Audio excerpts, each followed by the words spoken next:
Marxist party കഴിഞ്ഞ ലോക്സഭാ തെരഞ്ഞെടുപ്പ് സമയത്ത് ഞങ്ങളോട് കാണിച്ച ഒരു രാഷ്ട്രീയ പാർട്ടിക്ക് യോജിക്കാത്ത നിലപാടുകളാണ് ചെയ്തത് മാർക്സിസ്റ്റ് പാർട്ടിയുടെ ജില്ലാ സെക്രട്ടറി ജോയി. അതുകൊണ്ട് അദ്ദേഹത്തിന്റെ പഞ്ചായത്തിൽ എന്ത് സംഭവിച്ചു എന്ന് അദ്ദേഹത്തിന് ഉത്തരം പറയട്ടെ. നമ്മുടെ പാർട്ടിയുടെ ജില്ലാ സെക്രട്ടറി സഖാവ് ജോയിയെ കുറിച്ചാണല്ലോ BJP-ക്കാരുടെ വല്ലാത്ത കടന്നാക്രമണം. അതിന്റെ കാര്യം ഞങ്ങൾക്ക് നന്നായിട്ട് മനസ്സിലാവും. തിരുവനന്തപുരം ജില്ലയിൽ BJP-യുടെ വേര് പറിക്കുന്ന പ്രവർത്തനമാണ് CPM നടത്തിക്കൊണ്ടിരിക്കുന്നത്. ഈ കഴിഞ്ഞ 2 മാസത്തിനിടയ്ക്ക് 2 പഞ്ചായത്തിൻ്റെ ഭരണം BJP-ക്ക് അവിടെ നഷ്ടപ്പെട്ടു. അത് മധു മുല്ലശ്ശേരിയെ വെച്ച് ആ ഓട്ട അടയ്ക്കാൻ പറ്റുമെന്നാണോ BJP-ക്കാർ ധരിക്കുന്നത്? ഇപ്പോൾ ഇവിടെ നിലവിളിച്ചല്ലോ ബഹുമാനപ്പെട്ട ശിവൻകുട്ടി. അവരുടെ 2 കൗൺസിലർമാർ അവരുടെ രാജിവെച്ച സ്ഥലത്ത് ഉപതെരഞ്ഞെടുപ്പ് നടന്നു. LDF ജയിച്ചു. സഖാവ് ജോയിയോട് വല്ലാത്ത സ്നേഹമായിരിക്കുമല്ലോ BJP-ക്കാർക്ക് ഇതിന് നേതൃത്വം കൊടുക്കുന്ന പാർട്ടിയുടെ ജില്ലാ സെക്രട്ടറിയോട്. പിന്നെ സഖാവ് ജോയിയെക്കുറിച്ച് കളവ് പറയുമ്പോൾ അദ്ദേഹത്തിൻ്റെ പഞ്ചായത്തിലെ ഈ ലോക്സഭാ തെരഞ്ഞെടുപ്പിലെ LDF-ൻ്റെ ഭൂരിപക്ഷം 1428 1-ാം സ്ഥാനമാണ്. ആ പഞ്ചായത്തിൽ 1-ാം സ്ഥാനമാണ് സഖാവ് ജോയിക്ക്. അതുകൊണ്ട് സഖാവ് ജോയിക്ക് ആ പഞ്ചായത്തിൽ ഭൂരിപക്ഷം ഉള്ളപ്പോൾ അദ്ദേഹത്തെ നാട്ടിലെന്തോ കുഴപ്പമാണെന്നൊരു ദുരർത്ഥം ഇവിടെ പറഞ്ഞു. അദ്ദേഹത്തിൻ്റെ വീടിരിക്കുന്ന വാർഡിലെ ഭൂരിപക്ഷം എത്രയാണ്? 128 വോട്ട്. അതൊക്കെ ഇപ്പോൾ താമസിക്കുന്നത് BJP പണ്ട് തൊട്ടേ മുൻതൂക്കമുള്ളൊരു പ്രദേശത്താണ്. പക്ഷേ നിങ്ങളുടെ ഭൂരിപക്ഷം കുറഞ്ഞ് എത്രയായി ഭൂരിപക്ഷം? ആ ഭൂരിപക്ഷം 20 വോട്ടായിട്ടോടെ കുറച്ചു. അപ്പോൾ സഖാവ് ജോയി ബന്ധപ്പെട്ടിടത്ത് മെച്ചപ്പെട്ട നിലയാണ് LDF-നുണ്ട് എന്ന ഞങ്ങളുടെ അനുഭവമാണ്. അതുകൊണ്ട് തന്നെ സഖാവ് ജോയിയെ നാട്ടിലെ ആൾക്ക് പരിചയപ്പെടുത്തേണ്ട കാര്യമില്ല. ആ തെരുവുകളിലൊക്കെ വിദ്യാർത്ഥി ജീവിതകാലം മുതൽ അലഞ്ഞു നടന്ന് പ്രവർത്തിക്കുകയും ക്രൂരമായ മർദ്ദനങ്ങൾക്ക് ഇരയാവുകയൊക്കെ ചെയ്ത നേതാവാണ്. പിന്നെ മധു മുല്ലശ്ശേരി അദ്ദേഹം ഏരിയ സെക്രട്ടറിയാണ്. ഒരു ഏരിയ സമ്മേളനം നടക്കുന്നു. ഏരിയ സമ്മേളനത്തിൽ പങ്കെടുക്കുന്ന 150 പ്രതിനിധികളാണ് ആ സമ്മേളനത്തിലെ സെക്രട്ടറിയെ തിരഞ്ഞെടുക്കുന്നത്. അത് LDF-ൻ്റെ ഒരു CPM-ൻ്റെ ഒരു പ്രക്രിയയാണ്. ഒരു ഏരിയ സമ്മേളനത്തിൽ 150 പ്രതിനിധികൾ ഏരിയ കമ്മിറ്റിക്കാരോട് വരുമ്പോൾ ഏതാണ്ട് 170 പേര് വരും. അവരാണ് പുതിയ കമ്മിറ്റിയെ തിരഞ്ഞെടുക്കുന്നത്. ആ കമ്മിറ്റിയാണ് പുതിയ സെക്രട്ടറിയെ തിരഞ്ഞെടുക്കുന്നത്. ആ കമ്മിറ്റിയിൽ ഭൂരിപക്ഷം ഈ മധുവിന് കിട്ടിയില്ലേ ഉത്തരവാദിത്വം ഒരു പാർട്ടി ജില്ലാ സെക്രട്ടറിക്കാണ്. അത് തീരെ മനസ്സിലായില്ല. അപ്പോൾ ആ കമ്മിറ്റിയിലെ ആളുകൾ സെക്രട്ടറി ആയിട്ട് സഖാവ് ജലീലിൻ്റെ പേര് പറയുന്നു. അവിടെ വോട്ടെടുപ്പ് വരുമ്പോൾ ഇദ്ദേഹത്തോടൊപ്പം 3-4 പേര് നിൽപ്പുണ്ട്. ഇദ്ദേഹം അവസരവാദിയാണ് എന്ന കാര്യം മനസ്സിലാക്കാതെ ഇദ്ദേഹത്തോടൊപ്പം നിൽക്കാൻ കഴിഞ്ഞ 3-4 ഏരിയ കമ്മിറ്റി മെമ്പർമാരോടുണ്ട്. അപ്പം ആളാകെ തന്നെ പാർട്ടിയുടെ ജില്ലാ കമ്മിറ്റി ആകെ വീറ്റോ ചെയ്തിട്ട് അല്ല, അവിടെ ഒരു തെരഞ്ഞെടുപ്പ് പ്രക്രിയ ഉണ്ടായി. ആ പ്രക്രിയയിൽ ഒരാൾ പരാജയപ്പെട്ടു പോയാൽ അല്ല എനിക്ക് ജീവിതകാലം മുഴുവൻ ഒരു സ്ഥാനം വേണം എന്നൊന്നും CPM-ൽ പറയാൻ പറ്റില്ല. അപ്പോൾ അതുകൊണ്ട് അദ്ദേഹം അച്ചടക്കത്തോടെ പ്രവർത്തിക്കണമായിരുന്നു. അദ്ദേഹത്തിൻ്റെ മോഹങ്ങൾ വേറെ ആയിരിക്കും, ലക്ഷ്യങ്ങൾ വേറെ ആയിരിക്കും. അദ്ദേഹം തന്നെ എനിക്ക് തോന്നുന്നു അരുൺകുമാറിനോട് അദ്ദേഹം പറഞ്ഞതാണ്, ഞാൻ നിങ്ങൾ ലൈവിൽ ആളുകളെ ചൂണ്ടേ കോർക്കുന്ന ആളാണല്ലോ.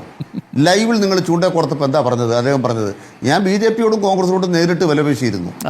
അപ്പോൾ ഏരിയ സമ്മേളനത്തിന് മുമ്പ് തന്നെ വിലപേശൽ പണി തുടങ്ങി. എന്തിനാണ് വിലപേശുന്നത്?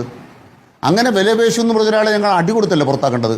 തല്ല് കൊടുത്തിട്ടില്ല എന്നുള്ളത് ഞങ്ങളുടെ മര്യാദയാണ്. ചിറയൻകീഴ് പോലൊരു മണ്ഡലത്തിലാണ് ഇന്ന് അങ്ങയുമായി സംവദിക്കാൻ ഞങ്ങൾ ക്ഷണിച്ചത് മധു മുല്ലശ്ശേരിയാണ്. പക്ഷേ എന്തുകൊണ്ടോ അദ്ദേഹം ചർച്ചയ്ക്ക് വരാൻ തയ്യാറായില്ല. പകരം BJP പ്രതിനിധിയാണ് ഒടുവിൽ നമുക്ക് ഈ ചർച്ചയ്ക്ക് അങ്ങയോടൊപ്പം സംവദിക്കാൻ കിട്ടിയത്. സഖാവിൽ നിന്ന് സംഘപരിവാറിലേക്ക് ഇത്ര ദൂരമേ ഉള്ളോ എന്നൊരു ചോദ്യം പ്രസക്തമാണ്.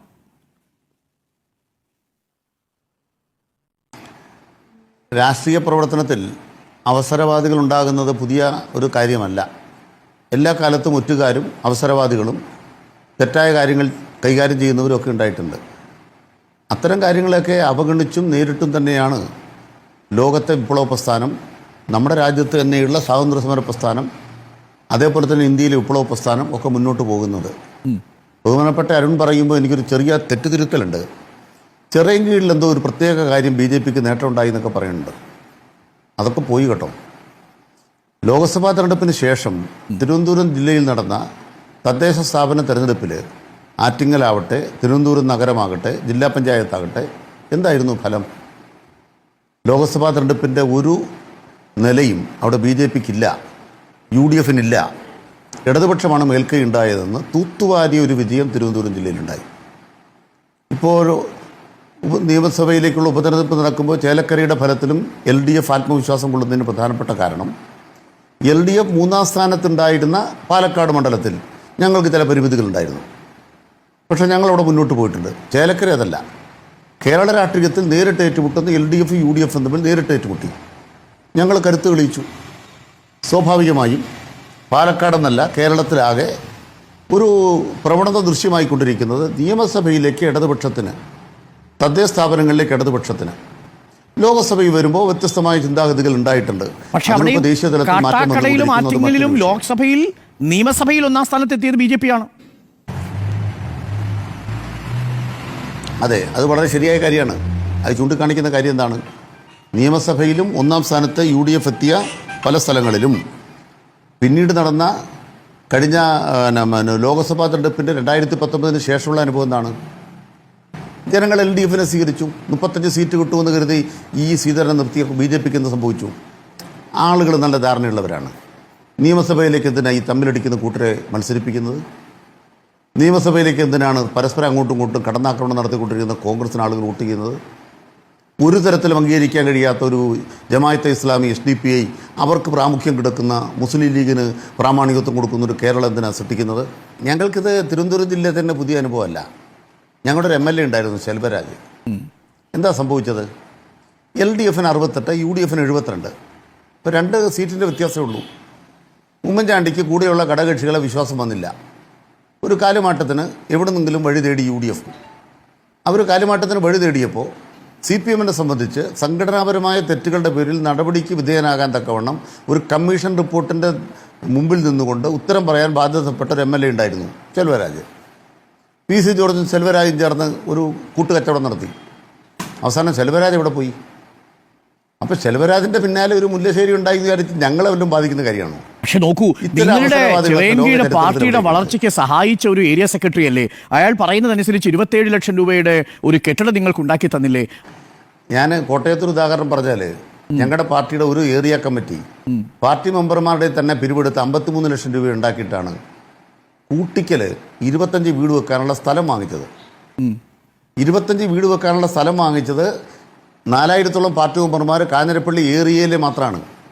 അങ്ങനെ 53 ലക്ഷം രൂപ പിരിച്ചു കൊടുത്ത പൊതുകാര്യത്തിന് ഇപ്പം തന്നെ CPMൻ്റെ അംഗങ്ങളും വർഗബഹുജന സംഘടനകളും കൂടി 50 കോടി രൂപയാണ് മുഖ്യമന്ത്രിയുടെ ദുരിതാശ്വാസത്തിലേക്ക് വയനാട്ടിൽ കൊടുത്തത്. അപ്പോഴാണോ ഈ മധു മുതലേശ്വരിയുടെ 27 ലക്ഷമായിട്ട് അരുൺ വരുന്നത്? നിങ്ങളൊക്കെ എന്താ വിചാരിക്കുന്നത് ഈ പാർട്ടിയെക്കുറിച്ച്? ഏതാണ്ട് 5.5 ലക്ഷം ആളുകൾ പാർട്ടി അംഗങ്ങൾ, ലക്ഷക്കണക്കിന് അനുഭാവികൾ, അവരൊക്കെ തന്നെ ത്യാഗനിർഭരമായി കൈപോയവര്, കാരുപോയവര്, ജീവിതം ഒരാളല്ല 3 പേര്. ഇത്തരം അവസരവാദികൾ വന്നാൽ അവസരവാദികൾ ഓ അതെ, അവസരവാദികൾ പോയാൽ പാർട്ടി ശക്തിപ്പെടുകയുള്ളൂ.